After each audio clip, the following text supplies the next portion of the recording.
La Cour pénale internationale a décidé de la libération de Laurent Gbagbo et Charles Blé Goudé. Cependant, des conditions très restrictives encadrent cette remise en liberté.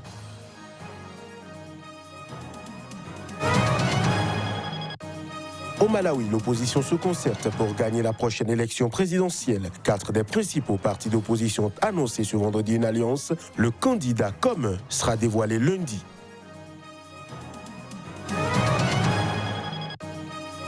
En RDC, le président Félix Tshisekedi a assisté ce vendredi à Kinshasa à une messe à la mémoire de son père Étienne. Cette figure historique, décédée à Bruxelles il y a 2 ans, jour pour jour.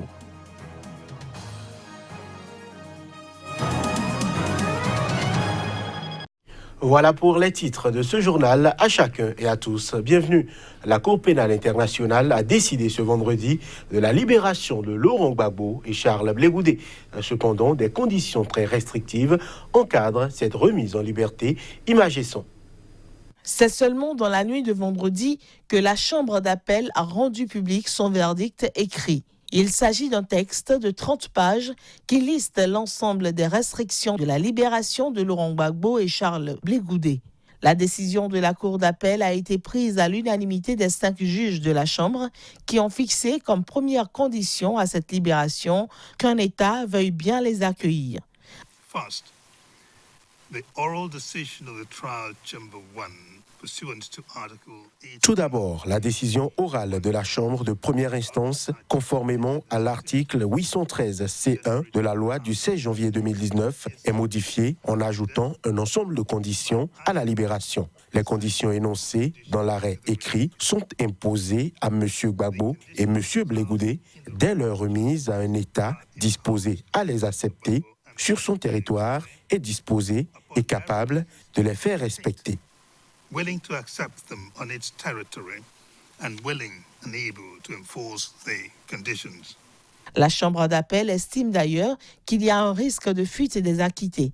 À ce titre, Laurent Gbagbo et Charles Blé Goudé devront pointer une fois par semaine auprès des autorités de leur pays de résidence. Ils ne pourront se déplacer qu'au sein de la municipalité des pays hôtes. Si déplacements à l'étranger il devait y avoir, ils doivent donc demander une autorisation préalable à la CPI. L'ex-président ivoirien et l'ancien ministre ont été acquittés le 15 janvier de crimes contre l'humanité commis lors des violences post-électorales de 2010 à 2011. Autre point important, les 2 hommes ont l'interdiction d'interagir avec des témoins du procès. Interdiction aussi de s'exprimer sur cette affaire auprès de la presse. La Chambre d'appel a donc tranché en faveur d'une liberté très restrictive. Les mesures imposées par la Chambre d'appel sont une quasi-assignation à résidence. Le texte ajoute d'ailleurs qu'en cas de non-respect de ces décisions, la Chambre d'appel se donne le droit de réviser ses conditions de libération à sa propre initiative ou sur celle d'une des parties prenantes. À noter que la Cour pourrait réaménager les conditions de cette remise en liberté tous les 6 mois.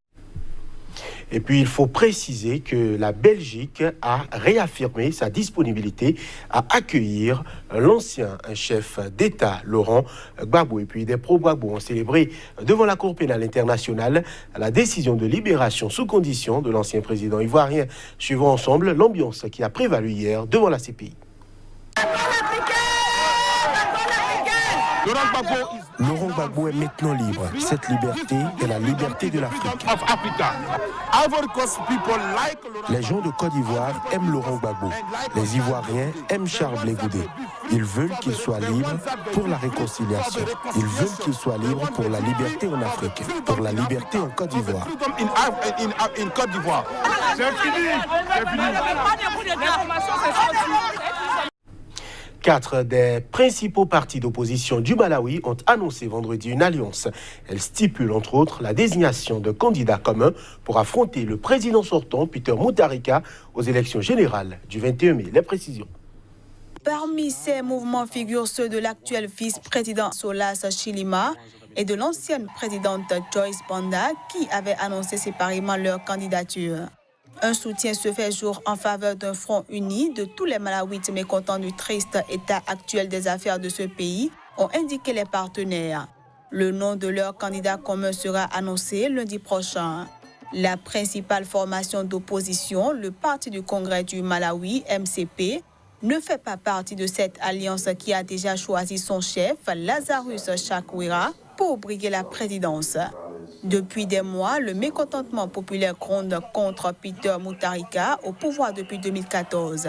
Sa popularité a été écornée par un scandale de pots de vin, les pénuries de nourriture et les coupures d'électricité. En avril 2018, des milliers de personnes avaient envahi les rues de plusieurs villes du Malawi pour dénoncer la corruption jugée insupportable dans un pays dont, selon la Banque mondiale, 9 des 18 millions d'habitants vivent sous le seuil de pauvreté. Le Premier ministre sortant Bruno Tshibala et ses ministres se sont octroyés des avantages à vie en République démocratique du Congo. C'est ce qu'indiquent deux décrets qui allument les feux de la controverse dans un pays où la vaste majorité de la population survit avec moins de $2 par jour. La colère monte également sur les réseaux sociaux. Jusque-là, les anciens ministres disposaient d'une indemnité de sortie égale à 6 mois de traitement. Les deux décrets ont été publiés au journal officiel de la République démocratique du Congo le 15 décembre 2018, soit 2 semaines avant les élections générales qui ont conduit à la première passation de pouvoir pacifique. Ces décrets sont scandaleux et immoraux. Ils doivent donc être annulés par les nouvelles autorités parce que ces ministres se sont octroyés des avantages indus, a déclaré Georges Kapiamba, président de l'association pour l'accès à la justice. Selon les décrets incriminés, il est reconnu aux anciens premiers ministres, à charge du Trésor public, les avantages ci-après. Une indemnité mensuelle estimée à 30% des émoluments du Premier ministre en fonction, une indemnité mensuelle de logement estimée à $5,000. Les anciens premiers ministres ont aussi droit à un véhicule neuf tous les 5 ans, un titre de voyage par an en business class sur le réseau international et des gardes du corps pour la durée de leur vie, selon le décret. Les anciens membres du gouvernement ont aussi droit à une indemnité mensuelle estimée à 30% des émoluments de ceux en fonction, une indemnité mensuelle de logement et un titre de voyage par an en business class sur le réseau international. Ces avantages concernent les 47 ministres, 11 vice-ministres et 2 secrétaires généraux, ainsi que des personnalités exerçant les fonctions équivalentes au rang des membres du gouvernement au cabinet du président de la République et au cabinet du Premier ministre, a déclaré le Premier ministre Bruno Tshibala. On reste en RD Congo où le nouveau président Félix Tshisekedi a assisté ce vendredi à Kinshasa à une messe à la mémoire de son père Étienne, figure historique de la vie politique congolaise. Ce dernier est décédé à Bruxelles il y a 2 ans, jour pour jour. Le nouveau président congolais Félix Tshisekedi a assisté ce vendredi à Kinshasa à une messe à la mémoire de son père Étienne, décédé il y a 2 ans. La messe a été célébrée par Monseigneur Gérard Molumba, le frère du défunt, dont la dépouille se trouve toujours en Belgique, faute d'accord sur le rapatriement et les obsèques avec l'entourage de l'ex-président Joseph Kabila. Plusieurs centaines de personnes ont investi la cathédrale Notre-Dame, la plus grande église catholique de Kinshasa. Oui, c'est-à-dire tous les Congolais espèrent que, puisque M. Félix Étienne Tshisekedi est Congolais et c'est sa terre natale, c'est tout à fait normal qu'on puisse l'enterrer ici dignement. Une fois que le gouvernement est installé, on va maintenant procéder aux normes du gouvernement à telle enseigne que les corps puissent quand même être répartis ici au pays. Félix Tshisekedi s'était engagé à organiser les obsèques de son père en République démocratique du Congo s'il devenait président de la République. Son vœu étant exaucé, le nouveau président n'a encore donné aucune indication sur la date d'éventuelles obsèques, 8 jours après la première passation de pouvoir dans l'histoire du pays. Étienne Tshisekedi avait incarné dans les années 80 la résistance au maréchal Mobutu, dont il avait été un collaborateur dans les années 60. L'élection de son fils est contestée par un autre opposant, Martin Fayoulou, qui estime qu'elle est le résultat d'un marchandage avec l'ancien président Joseph Kabila. Par ailleurs, les proches de l'ancien président ont gardé une vaste majorité à l'Assemblée nationale. Le Conseil de sécurité des Nations Unies a décidé de proroger jusqu'au 31 janvier 2020 l'embargo sur les armes imposé à la Centrafrique. C'est aussi le cas pour l'interdiction de voyager et le gel des avoirs infligés aux personnes ou entités désignées par son comité des sanctions. Le Conseil de sécurité des Nations Unies a décidé ce jeudi de proroger jusqu'au 31 janvier 2020 l'embargo sur les armes imposé à la Centrafrique. Cette résolution 2454, adoptée à l'unanimité, stipule que tous les États membres de l'ONU devront continuer de prendre les mesures nécessaires pour empêcher la fourniture, la vente ou les transferts directs ou indirects à la République centrafricaine d'armements et de matériel connexes, ainsi que toute assistance technique et aide financière en rapport avec les activités militaires, et ce jusqu'au 31 janvier 2020. Le Conseil de sécurité a par ailleurs appelé tous les États à continuer de prendre les mesures nécessaires pour interdire l'entrée ou le passage en transit sur le territoire des personnes désignées par le comité des sanctions. Les fonds et les avoirs financiers de ces personnes et entités continueront d'être gelés.